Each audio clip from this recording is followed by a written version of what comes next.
travail. C'est vrai que c'est le moment de faire une sorte de bilan, parce que vous êtes souvent revenu sur les statistiques du travail. À ce niveau-là, que peut-on retenir en termes de recrutement, etc. Dites-nous.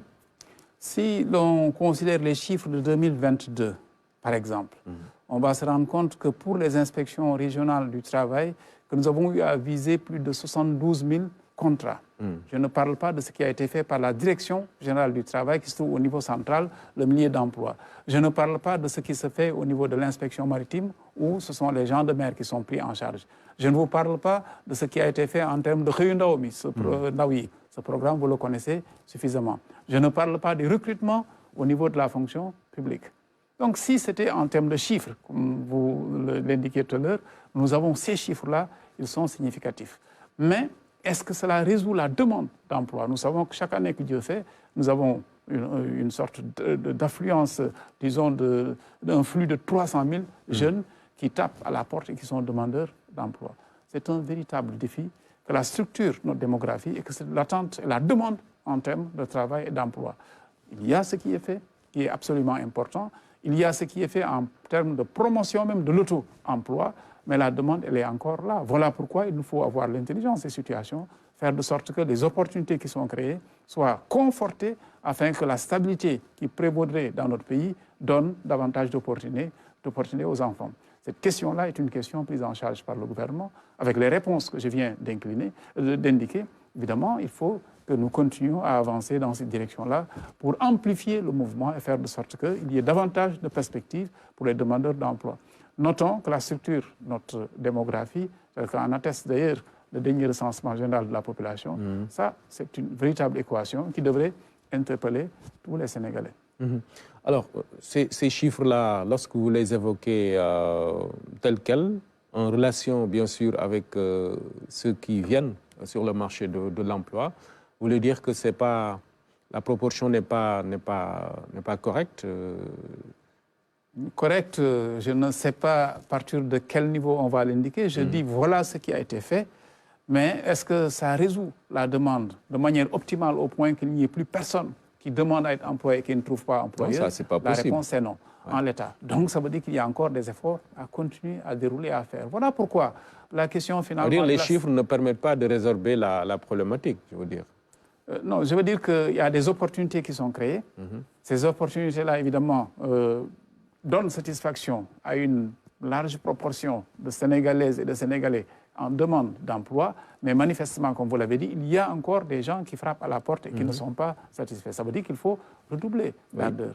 Mais ça veut dire également et surtout qu'il faut continuer à faire de sorte que notre pays soit un pays attractif pour qu'il y ait davantage d'investisseurs, pour que le travail lui-même prospère, parce que plus on va créer de la richesse, davantage on va donner des opportunités aux autres jeunes.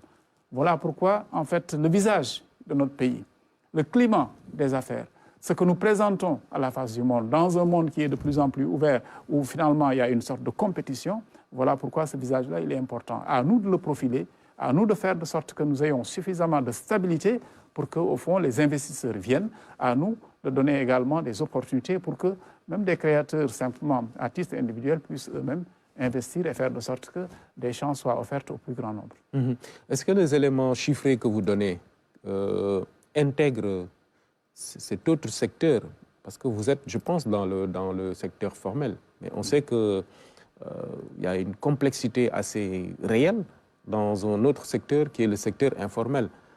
Est-ce que vous intégrez ce secteur-là? Non, nous ne l'avons pas décompté. Je vous ai parlé, par exemple, des contrats qui ont été visés au niveau des inspections du travail.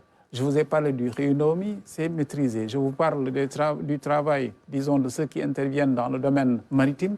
Ça, c'est évidemment des choses qui sont formelles. Maintenant, vous avez raison d'indiquer qu'il y a une grande masse ou une grande majorité de nos compatriotes qui sont dans le champ de ce qu'on appelle l'informel. Et pour en revenir à l'Assemblée nationale, l'une des questions qui a été posée au ministre du Travail que je suis, c'est comment faire pour formaliser, entre guillemets, le travail de l'agriculteur, celui de l'éleveur.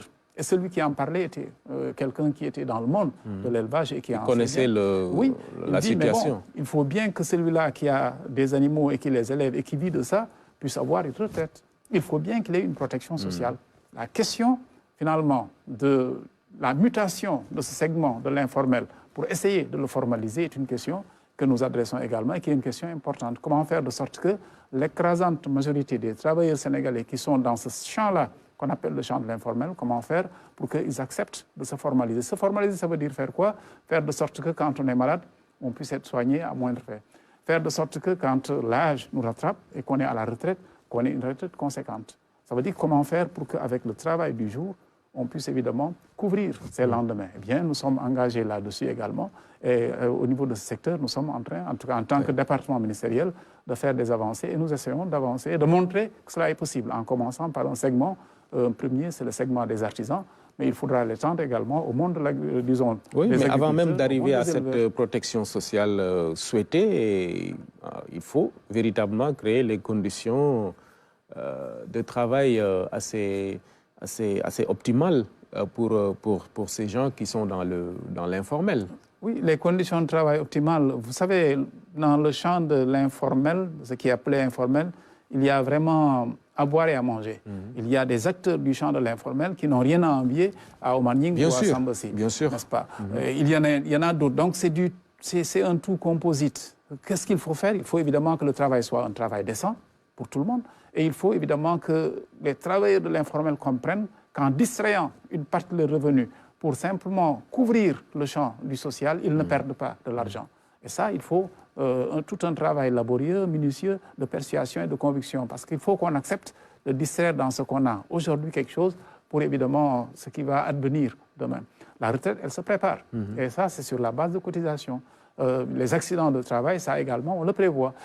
Il faut que le menuisier du coin, il faut que le mécanicien, il faut que le vendeur, n'est-ce pas, soit convaincu de la viabilité de la chose et qu'il soit amené à comprendre qu'au fond, ils ont tout intérêt à le faire. Évidemment, s'ils le faisaient, c'est tout le pays qui gagnerait parce qu'encore une fois, une bonne partie des travailleurs de notre pays sont dans ce champ-là qu'on appelle le champ de l'informel. Mais il appartient aux autorités administratives, étatiques que vous êtes, d'aller vers ces gens-là et de leur faire comprendre l'importance de ces outils-là. Nous y sommes. Il y a ce qu'on appelle le régime simplifié du petit contribuable. Je vous en parlais déjà et nous en sommes dans une veine qui embrasse le secteur de l'artisanat. Et nous avons déjà commencé à avancer. Il faut simplement poser un pas et ensuite essayer d'en poser un autre. Nous commençons et nous espérons que les exemples qui seront donnés vont montrer que c'est pertinent et que nous allons progressivement avancer. Nous sommes dans le champ du dialogue social.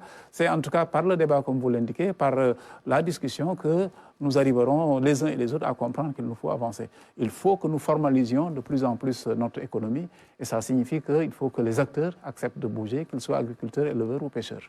Alors, un observateur ou un Sénégalais lambda tout court qui pose cette